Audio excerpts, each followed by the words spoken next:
Yaya total akabana ninde to yamba karanda kuna biso. Est-ce qu'il faudra ko yamba tous les mutunanda kuna yo soko yambi mutu. Ola lisaka ye wapi. Chambre ya bana na yo ola lisaka ngoba paya. Yaya il faut tout ça ka angele. Mutu nyo stundete aya karanda kuna yo na intention ya vraie visite. Misusu bayaka ko visiter solo kasi misusu bayaka pona ko détruire. Tala ba camarade mi bale oyo babade ko va na ville moko bango bale ba femme seule avec enfant.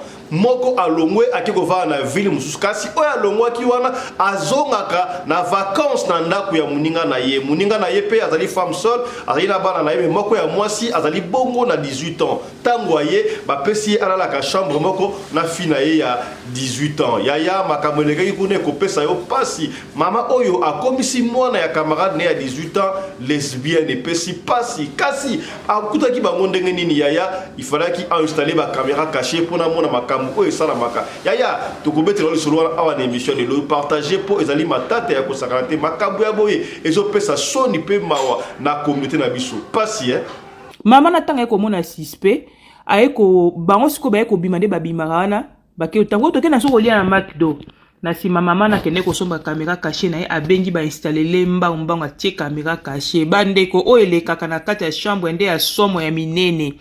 Caméra cachée tango batieli bango bandeko nzoka nde mwasi wana tango ya ka congé na chambre tango alalaka na mwana ya bato ya 18 ans akomisa mwana 18 ans mwasi na ye atiaka ye misapi alambolaka ye na nini ya plastique akotisaka ye donc akomisa ye lokola lele abebisa mwana bato akotia esprit wana na mutu bandeko mama na komi kolandela bango atalaka video na nyonso tu basalaka na ndenge akotaka mwana na ye mwana ne miso ebaluki bandeko pasi na mawa tango ekokoma ekomi kokoma trop mwasi wana mokolo ndako atia kamera décider sikoyo alobela mopaya vérité po abengane pe na ndako baswani ezalaki kopesi mbwambo aboyi ekomi makambo ya tribunal apporter plainte na tribunal na ville azovanda balandi kuna balandi procédure ville ane tindi ba papier na mboka na bango ti l'état ekokatela bango boye mwana no azade ana 18 ans aza déjà mukolo soki alingani na mama ya 45 ans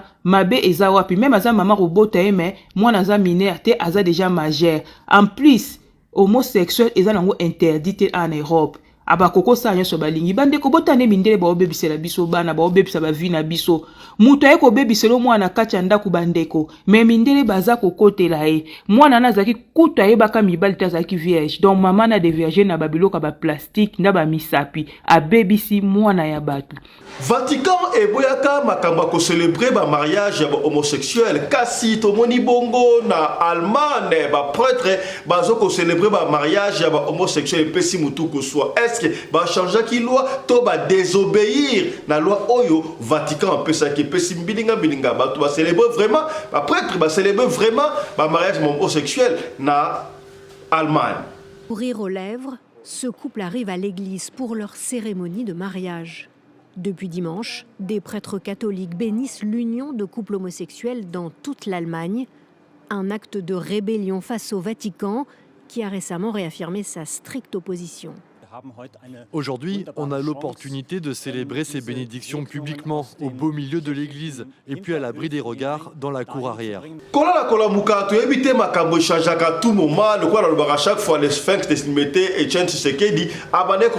politiciens tournent kazakh à tout moment. Et comme maintenant, l'église, de la mouki, ba pesi information Vatican a utilisé ce qu'on dit manqué et qui va célébrer ba mariage homosexuel et pesi mbilinga bliya où allons-nous toté akabana les bandes noté mabe ko kotela mukili au Vatican andimisu ba mariage oyo ya homosexualité pape et pesi pasi landa.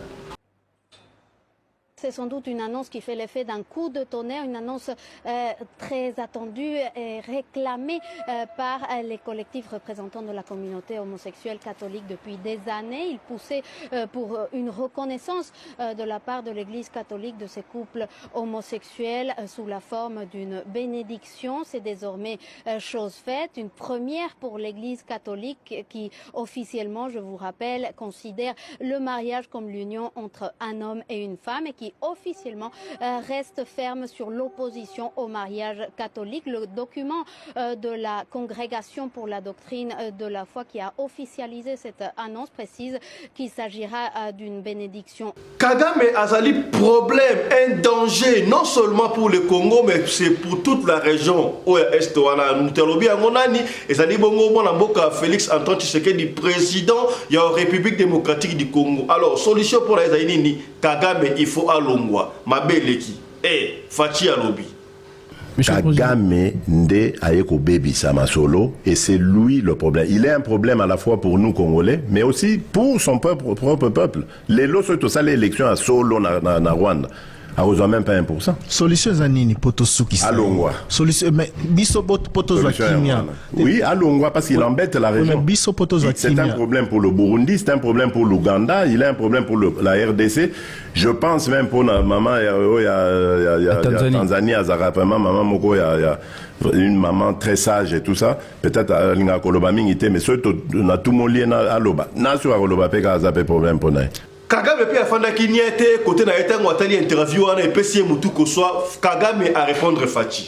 I have had some people, you know, interviews and FT in London or France 24, France or TV5 or something like that, and somebody saying, I don't rule out a war with Rwanda. You know, when I used to talk to this person who keeps saying this, I used to advise or humbly tell him that we are actually tired of war. We need to be working together and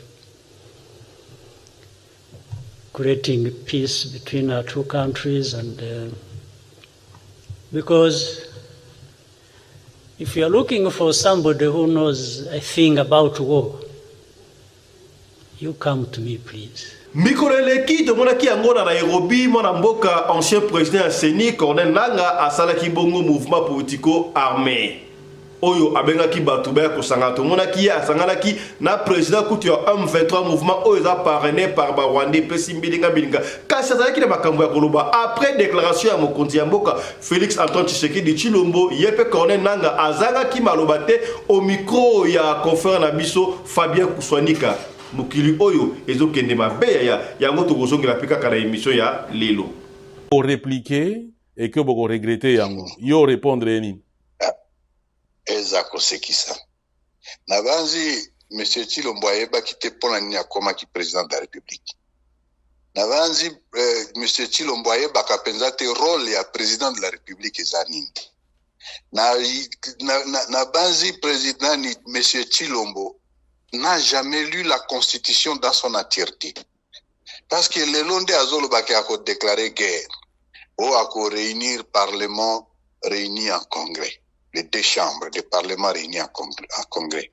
Mais bah décision grave à Zoa, sans qu'on réunisse bango. Kaka on est ligné réunir bango. Papa Fabien, s'il te plaît. À côté de ça, bison a EAC, à l'andaka procédure. À établir un état de siège, à l'andaka procédure, à changer un juge à cour constitutionnelle, à violer la constitution. Nakamwe nini nde nzoi nini yango esui le po lo bageno à réunir comme ya salo ya dingo sala. Entre temps zo lo bakezo ki ville moko ekwei ou bien nini à kosala soki ndenge nini. Mais à éviter que Ruchuru ezaka na Congo, à éviter que Masisi ezaka na Congo. Pour la nini abeta Masasi yero anate. Non, il ne sait pas ce qu'il dit. Il ment tellement, à cause tellement, tellement le kuta que à la fin, il m'a croire dans le kuta na yemoko.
moninga na mwina ngolo aboya hydroquinone soki ezotambola basheri bazokwea mayanga na retrouve douce tendresse affection epa na yo nasalelo nini mpo ndimake na kupendaka sana shitakwacha pelende wenjoro. Mbote na bino bandeko balandi ya Radio Loco Télévision bisika nyos tu bozwami. Merci na confiance et fidélité bo pesa kana programme oyo Radio Loco le masolo et pa yo pito kuta na ka pona ko beta masolo ya makamozali koleka bongo na communauté na biso africaine en général mingi ya biso batu ya mangala ozola ndangai oza na Brésil et pa Nanush Mukoko appel masqué dièse 31 dièse est-ce que bokomi la première dame de Brésil vous comprendre et bozo ngondengo wana aux États-Unis d'Amérique et pas wapi kopé sabino makaba nouvelle régulation loi immigration bimi si cabo aux États-Unis to koyamba so papa Michel a expliqué bino davantage bomona aux na France aux na Paris na Belgique na Luxembourg partout na Canada na Venezuela na Brésil do baki yango déjà na Botswana na Namibie na Sénégal et pas avec qui ma bonzo dans la programme na bino yango yo ce que ebinga merci kasi ce qui m'a liboso otala biso yeba ke kombo na ngai Fiston Pelende tata ya CDK to kosenga na oso yemba liboso yo osabonner na chaîne oyo puis ko s'abonner ko bossa na te ofilaka bongo cloche ya notification pona orataka ba programme na biso ata soki mu kete alors ya to partager ma mission to masolo auto betaka awa ezalaka pona ko nuire ba tuté ezalaka pona ko peigner yo kaka ko fungola esprit esika ndeko akoyaki yo okoyate esika pe ndeko alongaki yo pe olonga yango to bengaka programme oyo ezali programme ya éveil ya conscience obo mesano to sengi na yo osala mwa window shopping kota na site ya sponsor officiel ya chaîne oyo Michael Josh que nous comptons remercier infiniment kota kuna ya ba festivité ngoyo tala ba montre le kola boezali ba montre à haute résistance ba t-shirt ba polo ba vareuse nyonso tout bilamba ya Congo ba survêtement bilamba ya ba sécurité ba tracksuit ezali ba bilamba ya ba réflecteur oyo basala misala ba combinaison nyonso tout ba puta ya super wax hollandais original ezali bongo na Michael Josh côté la site Michael Josh soko ebisi toate benga biso to continue au lien site to pesa ope numéro d'administration ya Michael Josh pour la bosolo oyo ba ndenge nini okosala otro ba kite tolobi voilà ekendaka ndengo wana yambo to beta disolo ya pasi oyo mama oyo akomisi mwana ya muninga na ye ya 18 ans lesbienne mwasi na ye pesi pasi pona kaka ayaki vacances na intérêt nini yaya keba kana bato oyo koyamba na ndako na yo nanto kombi kuna te kastika to développer moi 2 3 points obo moni bongo na sommaire tolobaki yango déjà ne bandeli que Vatican to yebiso so ki ba boya ki makabwana ba homosexualité derrière ba prêtre mingi bakanga ba comme ta ba homosexuel ba bebisa ba ne belé ba vota ki loi pour la homosexualité et les kabongo na Vatican en la catégorie a boya ki yango raison pour laquelle il paraît que Benoît XVI pe kutu alongwa pour na makabwana boya ko ni baba loi les cas tango Bénédicte XVI paye on dirait a boya yango et puis ça qui mbilinga malgré que boya wana to yebite ce qui va boya ki yango solo to za ki en entente va ko étudier yango mais na ba news na ba information tout le monde qui va no ba boya ki yango et comme c'est biso na allemand pendant que nanu ba décision na Rome pendant que Vatican prend décision pendant que na Vatican NON mariage homosexuel et qu'on a célébré l'église catholique mais tout le monde en Allemagne n'est pas un prêtre ils sont très fiers il y a qu'on célèbre mariage homosexuel bonjour mon papa mikolo bali ko kela mi bala ba ke bala na ba mama na mikolo na bas na bas bali ko bala na malamu te papa makam oyo ta bible et pekisi yango comment est-ce que bino bozali sexe moko boko bala ndeni autre yebi que mariage ezali bien pour na ba sexe opposé moi si na mobali est-ce que okomi yango na loko insister ba mama to benda ka bana biso mato ito ba mike talisa bango vi ndenge za ko bomela ka bana makambute sola na bango tala ma bleki na Allemagne et puis si passe to la kisi yango pour la plaisir te to la kisi yo pona yo ba mautala pour dire que o ezali radio lokole ba papa ba mama bana ba vanda ka ba otala pona ozo occasion na même to le ka boy te ya bana yo ki bakam o ezali malamu te tala ma bleki na Allemagne. Sourire aux lèvres, ce couple arrive à l'église pour leur cérémonie de mariage. Depuis dimanche, des prêtres catholiques bénissent l'union de couples homosexuels dans toute l'Allemagne, un acte de rébellion face au Vatican qui a récemment réaffirmé sa stricte opposition. Aujourd'hui, on a l'opportunité de célébrer ces bénédictions publiquement, au beau milieu de l'église, et puis à l'abri des regards dans la cour arrière. Ce prêtre a béni une trentaine de couples sous protection policière, car il a reçu des courriels de menaces. En tout, plus d'une centaine d'églises dans le pays organisent ces cérémonies. Homosexuels, lesbiennes ou hétérosexuels se joignent ainsi à l'initiative L'amour l'emporte, lancée par des prêtres, diacres et volontaires. J'ai trouvé cela très émouvant. Il a trouvé les mots justes et on s'est senti très acceptés. La campagne, critiquée par l'Assemblée des évêques, doit se poursuivre sur plusieurs jours. kolala kolamuka totikala kaka na dossier homosexuel na Vatican kuna to kamwe ya to éviter après ba célébration mariage wana révolution ngo sala mon église catholique to ningi décision ko bima e kamwisi biso ya mais to ko pesa information o na ba réserve Vatican ayesu sukondima ko célébrer mariage ba homosexuel et pesi pasi ngana robi yango te total yango longo na bino message oyo France 24 à la kisibiso pa puis papa wa Roma ali ko décision wana pesi ngai mutu ko soya ko sakrate ya to lungo église catholique to sala ndenge nini landa. Le pape François a dit oui. Le Vatican annonce la bénédiction pour les couples de même sexe. Elle se déroulera hors liturgie. Natalia Mendoza, on vous retrouve à Rome. Est-ce une révolution pour l'Église catholique ?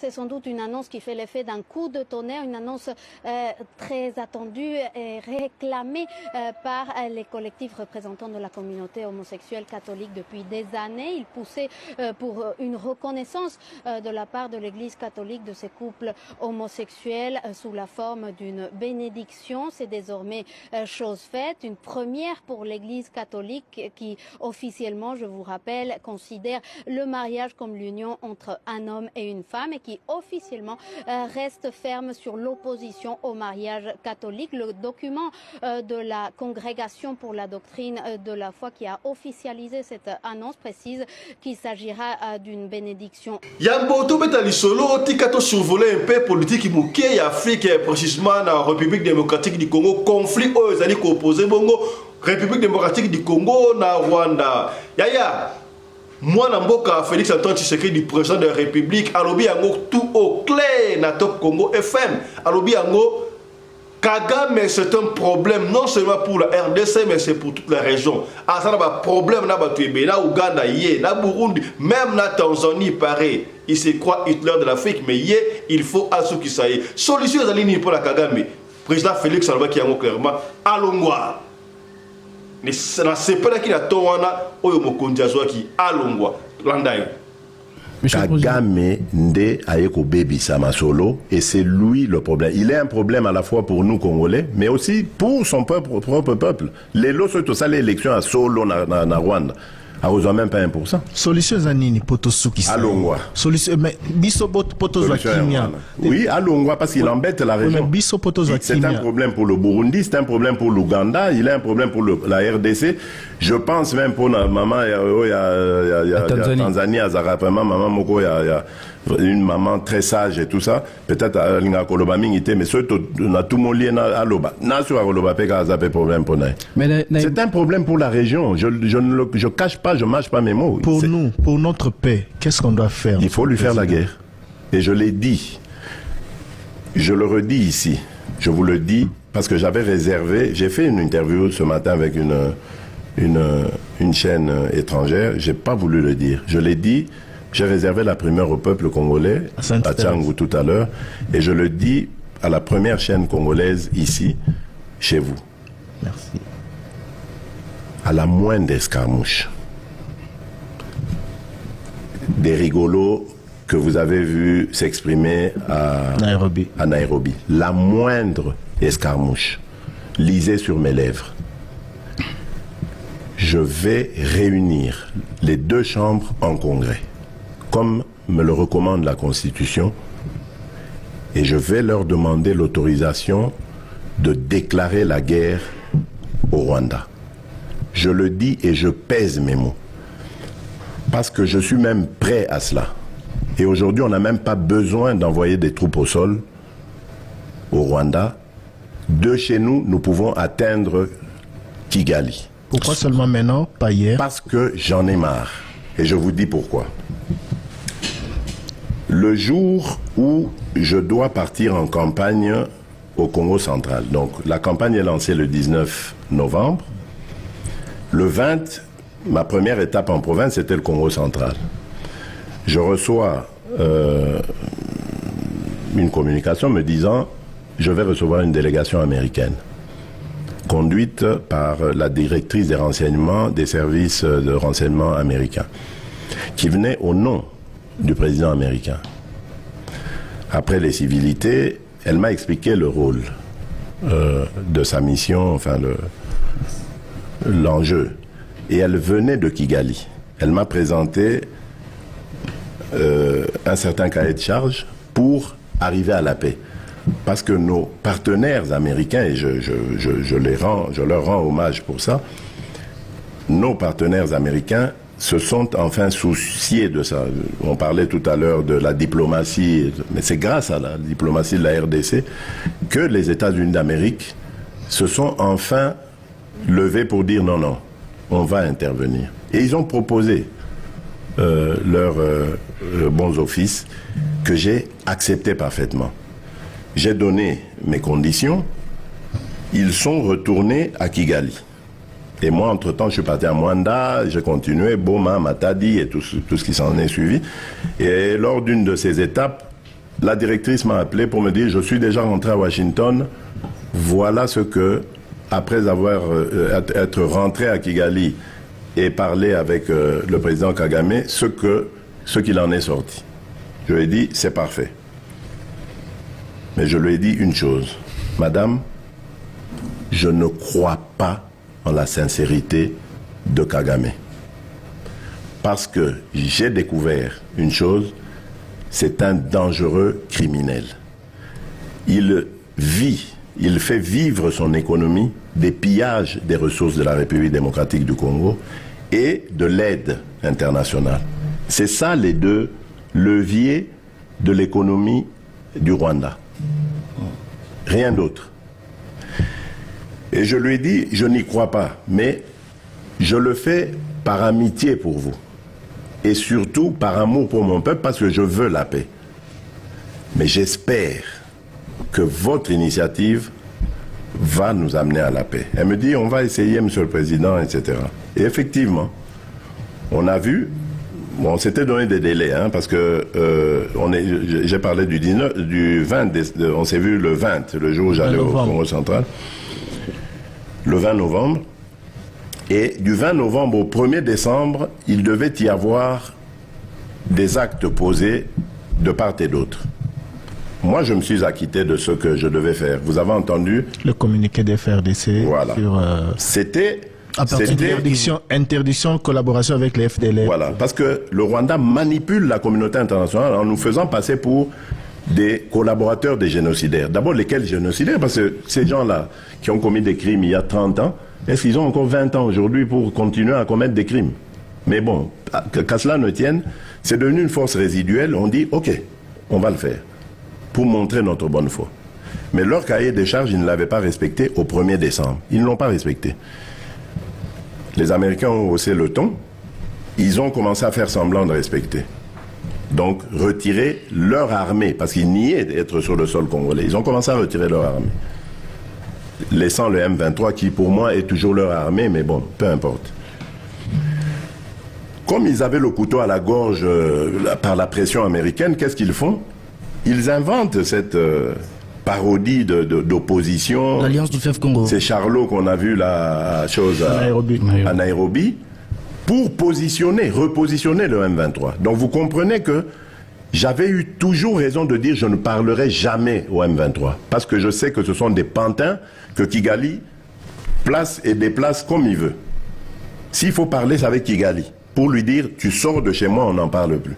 Mais pas avec ces pantins-là, pour nous ridiculiser. Je ne le ferai jamais, je le redis encore aujourd'hui. Donc, qu'est-ce qu'ils font? Ils repositionnent le M23 dans une autre situation, pour dire aux Américains, ah, vous voyez, nous, on n'a rien à voir. Nous, on a bissoté, hein. Bissot, nous, on s'est retiré, vous voyez. M23, comme c'est des Congolais, ah, ils ont un problème congolais. Des problèmes de politique interne. Donc ils vont chercher ces pantins-là, ensemble, et puis ils disent, bon, allez, prenez les armes et tout ça. C'est pour ça que je dis, bon, je sais que c'est vous les Rwandais qui êtes derrière. Maintenant, ça suffit. Et j'ai dit aux Américains, ce que je vous ai dit, ce que j'ai dit devant le peuple à Tchangou, je l'avais dit précédemment, parce que par respect pour les Américains, j'ai dit, voilà, vous voyez que Kagame se moque de nous, je vous l'avais dit. Il se moque de nous. Maintenant, il faut qu'il y ait quelqu'un qui se lève pour l'arrêter, et moi, je suis ce quelqu'un-là. C'est pour ça que je dis, je le redis ici. C'est pas une blague. Cette histoire-là, comment on a dit l'Alliance du fleuve Congo. Voilà. Soki na yoki ke bazui localité moko. To ba beti lisasi congolais moko akufi. Moko, pas deux, moko. Je réunis les deux chambres du Parlement en congrès. Je dis, Bopé sans autorisation, parce que c'est la Constitution qui le dit, je commence la guerre contre le Rwanda. Je vous le dis ici, beau de retenir en haut. Si ça se fait demain, et pour ça les malobis. Donc si ils osent faire ça demain, mercredi, pendant que les Congolais seront en train d'aller voter, la Chambre sera réunie en congrès. Les deux chambres seront réunies en congrès pour me donner cette autorisation. Et jeudi, je fais feu. Monsieur le Président, je suis en train de vous dire que nous avons les capacités aujourd'hui. Bobangate, les Congolais, n'ayez peur de rien. Nous avons aujourd'hui... Il y a solo de qui réaction, il y a Mokonzi Mboka, Félix Antoine Tshisekedi Tshilombo, Kasi Mokonzi Alobi, so qui va bêter sur la liste, si Moko a réunir deux chambres. Il y a le Parlement pour déclarer guerre, autorisation à déclarer guerre en Rwanda. Mais même si le président, déjà, Bazan a Katama Benabiso, ce qui moutre la Katanda Kunayo, avant d'arrêter Kunayo, a occupé Ndakuno par force. Mais ils sont déjà là. Est-ce qu'il n'y a pas moyen? Il y a qu'à réunir ces câbles, deux chambres, il y a parlement de l'Obiwana, tout déclaré Malamoko guerre, pour aussi ça m'a comme Kassi, attends déclarer guerre, et ça la dépense, to Kokayango, te, wana makam otokomona, et Koyabongo na futur. Président Kagame pe côté na yeta qui discours wana et pesi mutu koswa ya balobe ya fachi et pesi Kagame mutu koswa avant di pété ale ki bongo na télévision à lobi pays la télévision na bongo kuna bino ya ça a besoin de guerre té alingi kimia ezala ayeb makabwa guerre ils ont tant souffert ba bunda guerre rebelle guerre ezala kelo ka bala muté à répondre fachi là. We never ask for war at all. We don't create grounds for conflict, not at all. We are interested in rebuilding and building and building until we are where we want to be. We know what war means. I have had some people, interviews and FT in London or France 24, France or TV5 or something like that. And somebody say, I don't rule out a war with Rwanda. When I used to talk to this person who keeps saying this, I used to advise or humbly tell him that we are actually tired of war. We need to be working together and creating peace between our two countries, and because if you are looking for somebody who knows a thing about war, you come to me, please. I know something about it. And I know how bad it is. And by that, I know how you cannot have anything better. Totika la kaka na conflit oyo est toyebi ke mwana mboka ancien président Aseni Cornel Nanga a salibongo akimaki d'abord en exil et puis par après kaka na décembre awa a utaki pour ça le mouvement politico militaire oyo pa pabi il veut sauver la nation na ndenge nini so il sauver nation il fallait qu'il a sauvé nation de 2018 ba président qui publication na sika boto yebite na réunion tout monde qui est na ba M23 ba sangana ba M23 pour ça qui appelle la yebite fitiko ils ont pris mutu ko soit qu'est-ce qu'ils veulent au juste? Est-ce que Kongo et ça y a binomoko, tout ça y a bisonné surtout. Et il y a bino ya Avant qu'il n'y ait après intervention en chef de l'État na Top Congo FM, Yepe Azongaki, Yoka Malobalobaki, au micro ya confrère Nabiso, Fabien Kouswanika ya Changu TV qui est en passant, Yoka Korne Nanga, Makam Oyo Alobaki. Suivez. Pour répliquer et que vous regrettez yango, yo répondre ni. Ezako c'est qui ça? Nabanzi, M. Chilombo Ayeba qui était pour l'année comme qui président de la République. Nabanzi, M. Chilombo Ayeba qui a pensé rôle ya président de la République ezanini. Nabanzi président M. Chilombo n'a jamais lu la Constitution dans son entièreté. Parce que le Londé Azolo Baki a déclaré guerre. Ou a réunir Parlement réuni en Congrès. Les deux chambres de Parlement réunis en Congrès. Mais bah décision grave à Zoa. Sans qu'on réunisse bango. Kaka on est ligne réunir bango. Papa Fabien, s'il te plaît. À côté de ça, besoin à EAC. À l'andaka procédure. À établir bah état de siège. À l'andaka procédure. À changer bah juge à cour constitutionnelle. À violer la constitution. Nakamwe nini nde nzoi ni yango esui lopo lo bageno ako réunir kongi asalo ya ringo sala entre-temps zo lo bakezo ki ville moko ekweyi ou bien nini ako sala soki ndenge nini mais a éviter que Ruchuru ezaka na Congo a éviter que Masisi ezaka na Congo pona nini abeta Masasi yero anate non il ne sait pas ce qu'il dit il ment tellement à cause tellement tellement le kuta que à la fin yemoko akoma ko kadi akomi ko croire dans le kuta na yemoko. Mais ce qui est sûr, ayebinga bien, ayebinga très bien. Je suis son fabricant. Azamuke na yebi sika utaki. Ngana zoaye sika mata po akoma na place wana yemoko eska wiko talanga. Akotalanga te. Akima hinga na New York. L'Assemblée générale, Nazaki na New York, Akima inga na Bruxelles, Nazaki wana. Oebi pola ina kende ki na anila ki voyage ne Abu Dhabi dernièrement. C'est parce qu'Aïba ki Nazaki kuna. Ayebi musala na sina sali, est-ce qu'akoy ko talanga en face? Non, il ne peut pas. Aza mouke, aza pété. Ah, mais il y a l'opposition à pété, il y a aza pété. Et yende aza pété. Hein? Yende aza pété. Mais bato quand même balingi bayeba dili yango oyo yo prometaka biso est-ce que un jour tokomonaka ata exemplaire physique na yango te authentique na yango te toyeba qu'est-ce que c'était en fait comme deal yo lobi oza co-rédacteur na yango est-ce que ezali papier oyo tomonaka biso etambolaka na ba signature soko batia banini ba témoin ainsi de suite to eza eloko mosusu eza oane eza fait historique ya Congo. Je ne regrette pas. Ngande Nazalaki, acteur et sali que pour la toute première fois dans le Congo, Batumi Baleba sa la remise et reprise à la tête de l'État. Ce n'est pas à regretter. Ce qui peut accord politique wane ezali, na yebisa kibino ke na kubimisa yango oh tamu omona kango na ba réseaux sociaux ça eza yango te. Je dois te dire Lelo Fabien Yebango, je te donne la primeur. L'accord FCC cache ezali en un seul exemplaire.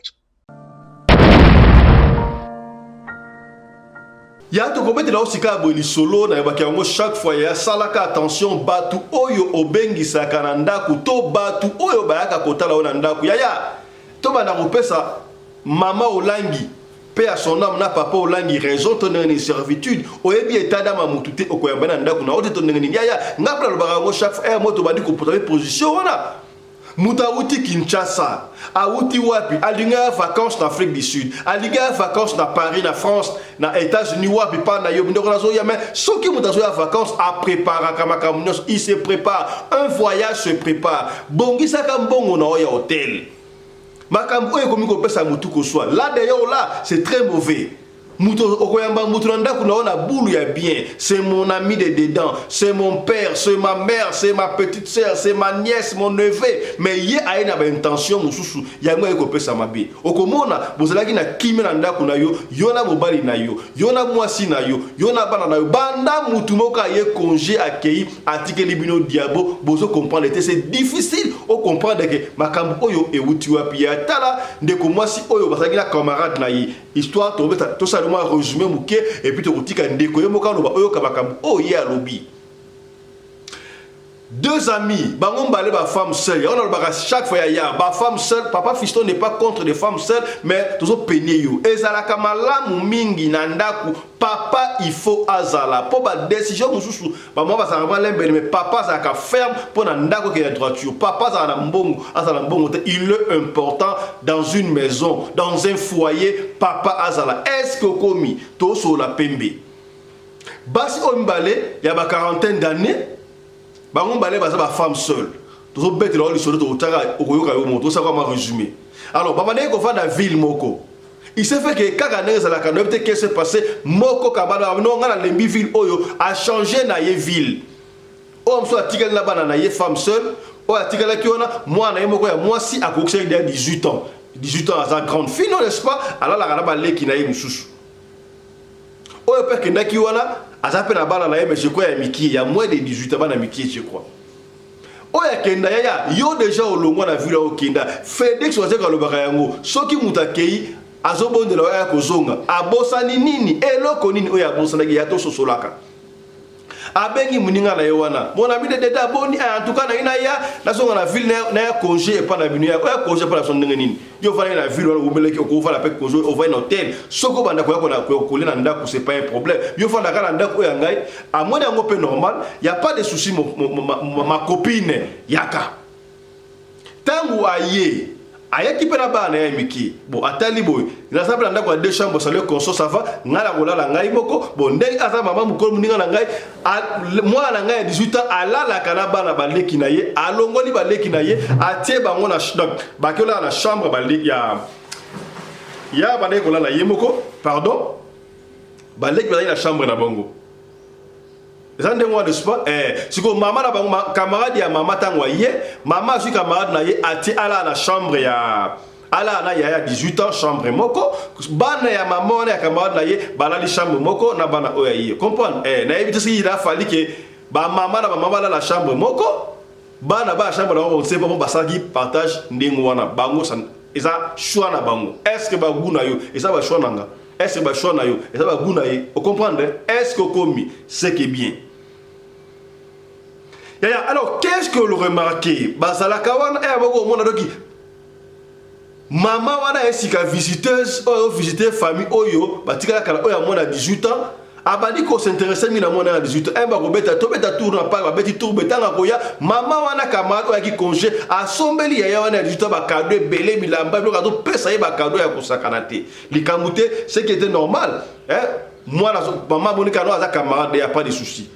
Basala moi quelque temps bazongi na bango vacances sili bazongi na ville na bango kasi tango bazongi mama wana zongi oya ote congé pa ya muninga na ye abandi ko benga mingi mwana oya 18 ya mama oyo et comment que ça n'a été trop et comment qui trop ya ko sakanate mwana soko sur un téléphone sur le téléphone tu parles avec qui avec maman avec maman qui gagne oh le camarade de maman voilà l'ami de maman c'est maman non maman pas pendant que moi auparavant au début c'est normal mais par rapport comment est-ce que muninga oya ngai kutu abenga nga su mingi te akoma ko benga mwana nga mingi boye ndenge nini na ndenge nini bosola nini oyo loko te bosola bien ça va atika on ndenge wana ko beki moi suspense mais atika on ndenge wana et ça ba na fête ya décembre to bete lui yango oyo po to zongi tout décembre c'est quelque chose qui s'est passé dans décembre passé mais c'est qu'au décembre mususu yango yé to bete la yo pona ko peni yo.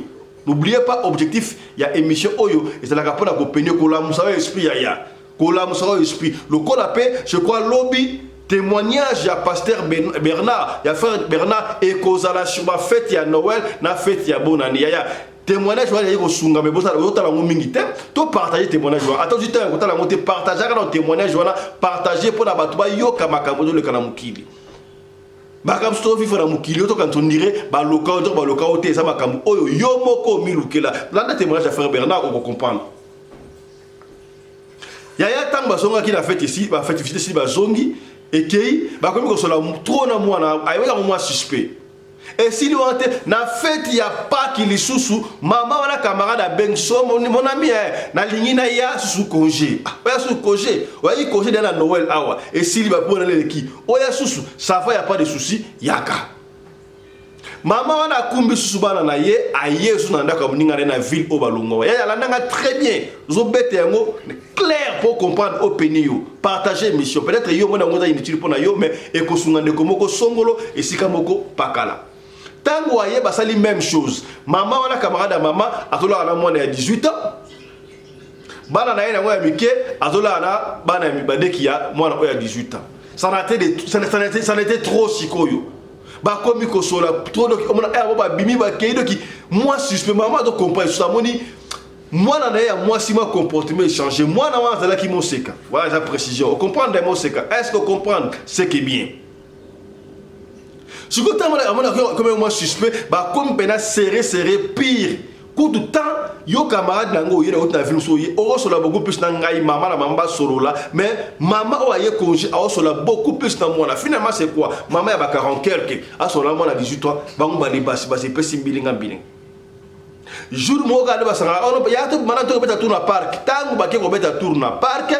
Maman peut abeta ki solo pa baninga mswabi non ndenge elewa mekana no kocha caméra na chambre au mona makambo oyo salamaka maman peut tant ba kei maman kemba mbang asombi caméra ba tu ba installer caméra cachée na chambre pour atala makambo ele kakawana bango ba yebite ki diba tangu ba ko zo rapé ba ile ba le no ba saka ba soko ba solo li normal en famille tanga kolala caméra wana est filmé papa et pesi passe ya ko sakala te maman nzoka maman oyo camarade ya maman ya 40 ans plus on a comme ici moi na ya moi camarade ya moi c'est 18 ans lesbienne et puis si passe ya ko sakanate makam oyo sala ye et puis si passe ya ko sakanate maman tanga tali film wana a gangi a siliki ya ko sakanate a tomboke li camarade na ye.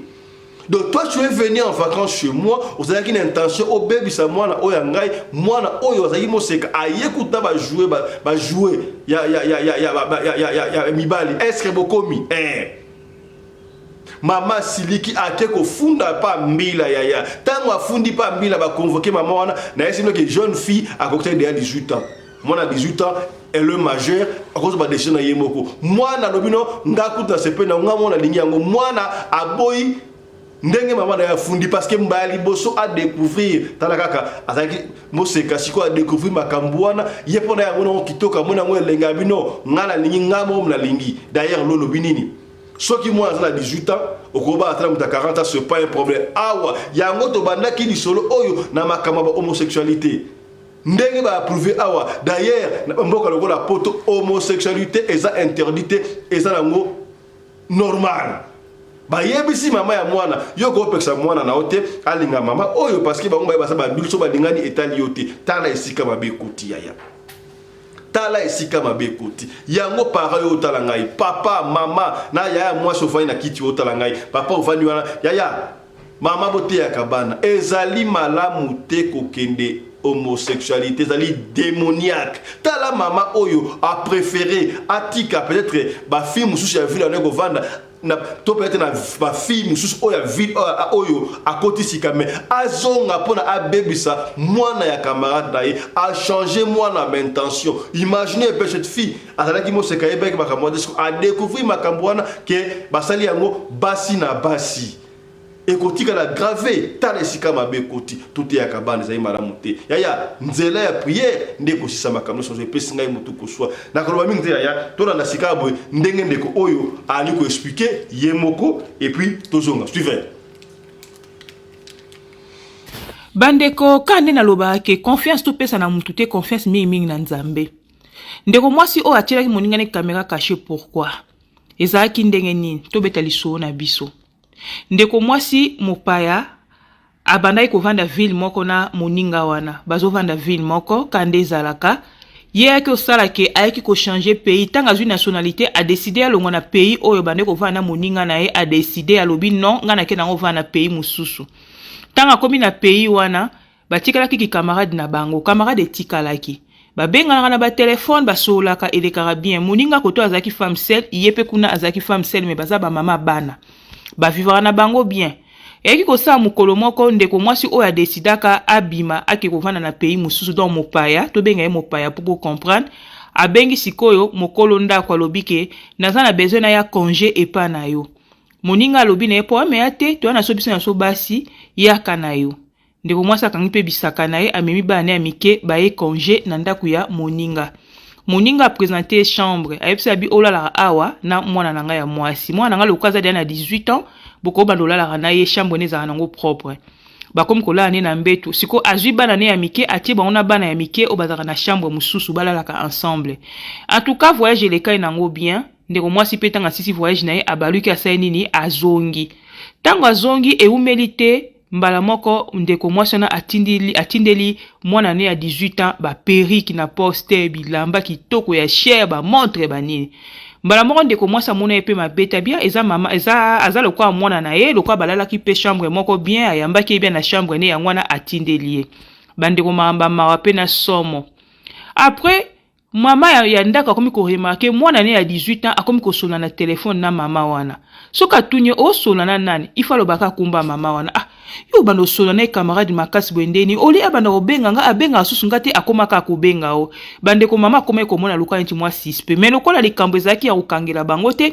yango wana atika kinano atalela bango mwana akomaka na osola na mama wana na osola na mama mama abima ville na bango wana bandeko mama wana ekobenga lisusu tamba komi na bazui congé Pâques oyaki na décembre yesu kobenga susu na congé Pâques bandeko nanga pasi pe na mawa na oyepa na bino mwasi na pa moni mabeta bi camarade nanga lokwa ye mo mtalinga longa na ville na biso mais alingi pe kozonga zonga mingi na epitelo nanga zozongela ok mama na sa zwi musunya zolia yango azozonga mama wana bandeko azongi lisusu ba servir pe chambre nde ba mesana ya mwana 18 ans balali tango balali premier jour mama na motema mukolo ndako motema ezo simba te akomo mona bango sispe bango mibale omona soki nete komi na moi boyo mona ebisi mama ebisi mukolo ndako toke na so beta tour ozwa mwana 18 ans bake kotambwa tanga ozonga pa kosombela mwana na biloko bilamba asola kutu susu na ye mo camarade na ete kaka na mwana wana nde bakoma ba camarade basola bazala ka bango mibale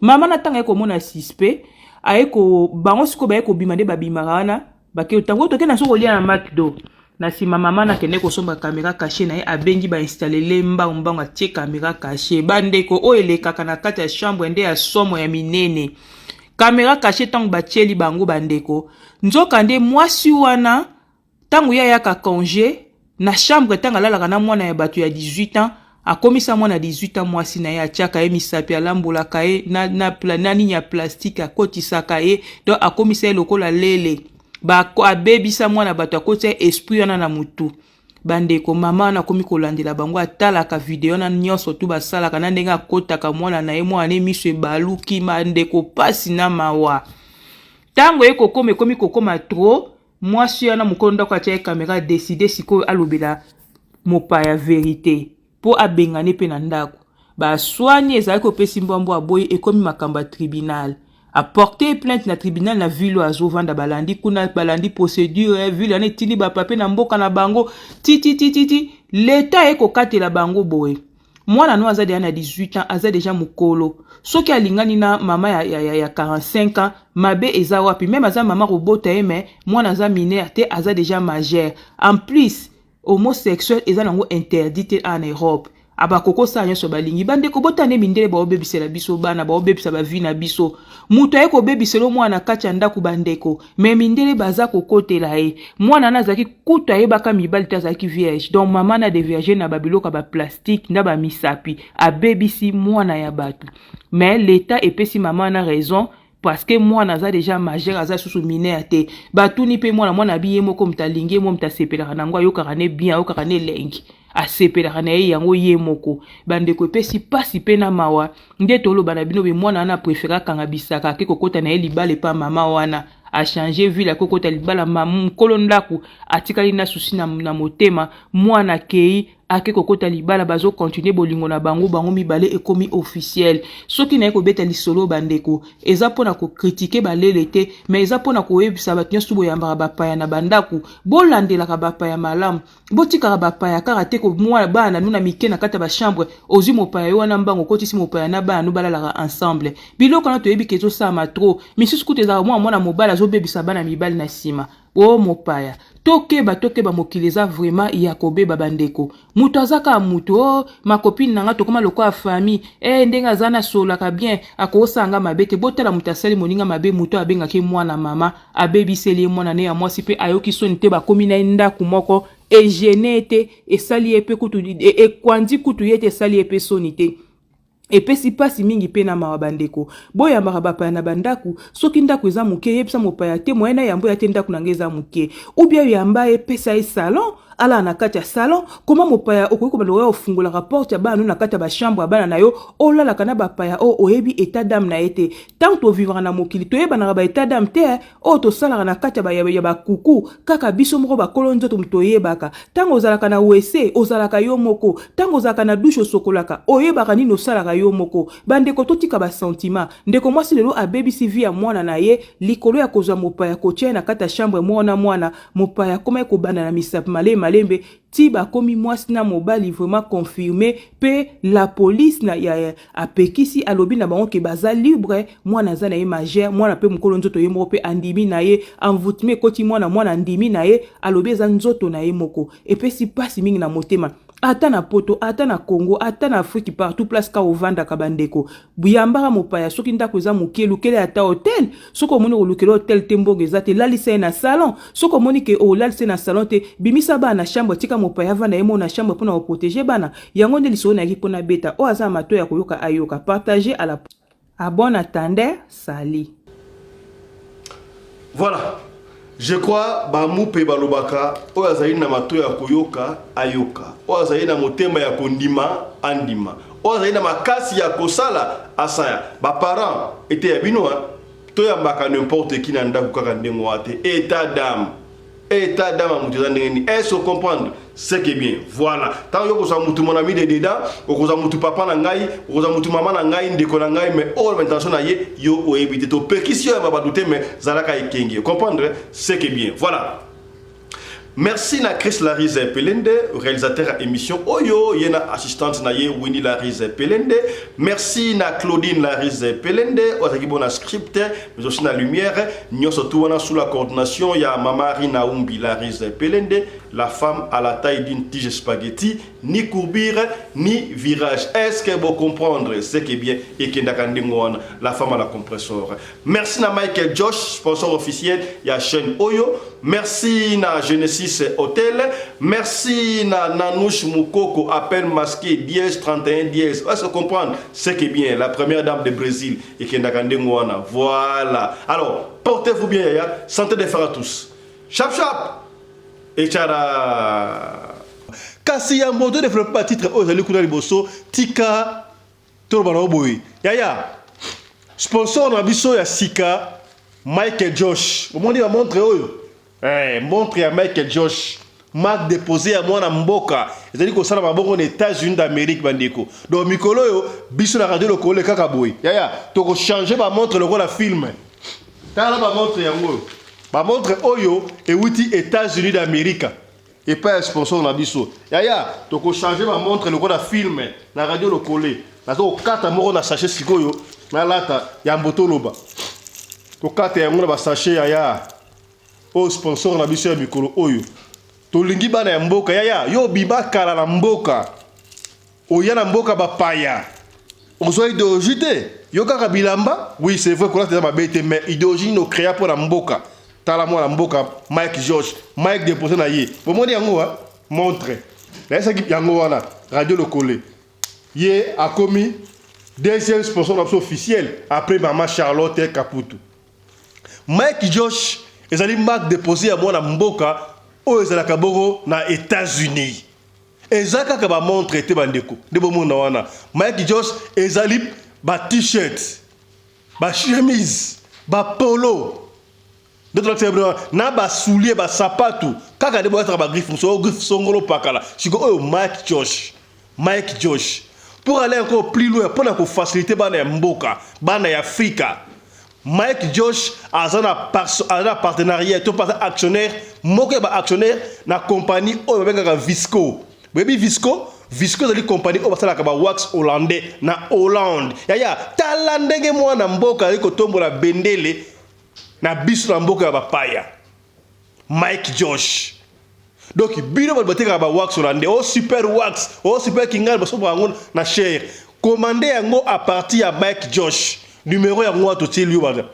Numéro yango wana bo benga Mike Josh direct. Benga Mike Josh direct. Soki bo mo le kate benga biso na radio lokole télévision déco. Yo toko tia en contact na Mike Josh. Bande ko na boutique na France, na Belgique, na Espagne, na Kinshasa, na Afrique du Sud yaya. On a besoin de faire une boutique à Mike Josh. Pour ce que on a les bénéfices d'Afrique du Sud. Ah ouais, ton ami qui nous sous. Au comment on a courant magasin qui a combo. Alors, il y a ce que l'ingénieur de la Montali Bosso, il y a que faire un magasin à combo à Mike Josh. Il y a moi la mboka. Benga Mike Josh à lui, tu peux benga sur la radio le coller. Yaya, au cause de montre. Au cause de super wax hollandais. Au cause de soulier à Mike Josh. Ba chemise, il y a bien. Tola takabana mboka Mike Josh ya kutu na biso doye mishokoto combien kutu mishokoto c'est que bien Mike Josh. Donc à partir ya lelo congolais nyonso tout africain nyonso tout mwana mboka yo zali fan ya radio lokole ya benga Mike Josh. Tout ça là effort ata fan moko ya radio lokole zala eloko ya Mike Josh parce que Mike Josh a son supporté télévision Oyabino, a son supporté programme Oyo radio lokoli. Tala. Donc changer na tina fenêtre na film. Comment ma montre yé, ba polo et yé, ba t-shirt, ba soulier ya Mike Josh. Donc Longonia ezonga et pas moi na mboka Mike Josh. Kuru doyen Michokoto, combien c'est que bien. Donc pour beaucoup plus de détails, yaya, quand moi je changer ma montre dans l'émission, le Mai, Mike Josh, Marga Moko, yaya, on a un problème nous les Congolais. Tolingara kola ta griffe ya bapaya, ta sika griffe ya mwana mboka, to tombola bendele ya mwana mboka. Ba konzi, bon na biso na Congo partout. Yaya, on a ta montre kombo nini, là ta montre Mike Josh. Vous voyez ngai? Est-ce que différence est là bango? Biso bango différence yena. Bo combien? Mike Josh. Yaya, benga na lombango, on la boutique.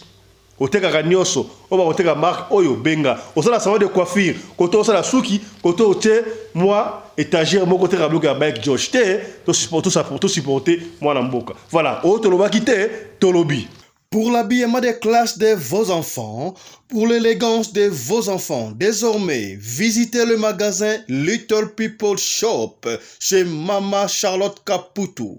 Little People Shop chez Mama Charlotte Caputo, l'habilleur officiel de vos enfants. Awa et pas Mama Charlotte. Moi namboka, bon monake, ba namboka, congolaise, tala biloko ya kosala, et pas bapaya. Acheli biso bilamba.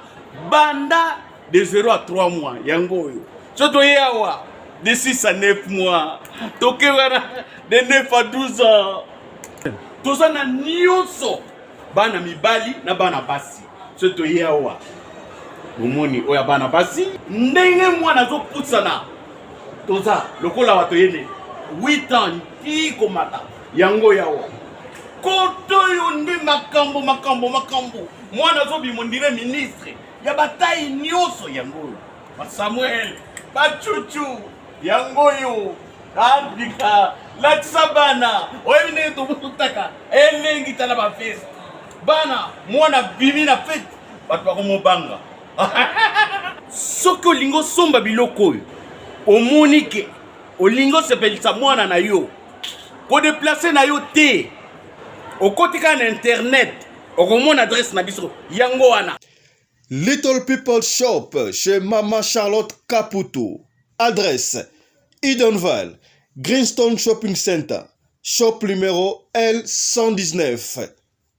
Téléphone 011 52 46 366. À Jamie Stone, nous sommes sur Meya Street 183, Jamestown Town, Johannesburg, shop numéro 5. Téléphone 082 324 85 22. Place nyonso ozali benga biso kotaka ligne benga biso toyotikobila batine na ndako. Little People Shop toza na bilamba ya bana ya qualité olingi osomba kota na website na biso retrouver biso na Facebook toza online pe soko osomba partout na Afrique to délivrer bino na ba courrier na biso préférence ya malamu ya original. Donc, c'est la livraison à domicile. Little People Shop met à votre disposition l'achat en ligne. Allez sur Tekelote, tapez Little People Shop. Choisissez l'article de votre choix. Il vous sera délivré jusque chez vous à la maison. Mais aussi, allez sur Zando, tapez Little People Shop. Choisissez l'article de votre choix. On va vous le délivrer jusque chez vous à la maison. Visitez notre Facebook page, Little People Shop. Little People Shop, ya biso moko. Little People Shop, ya bana mboka.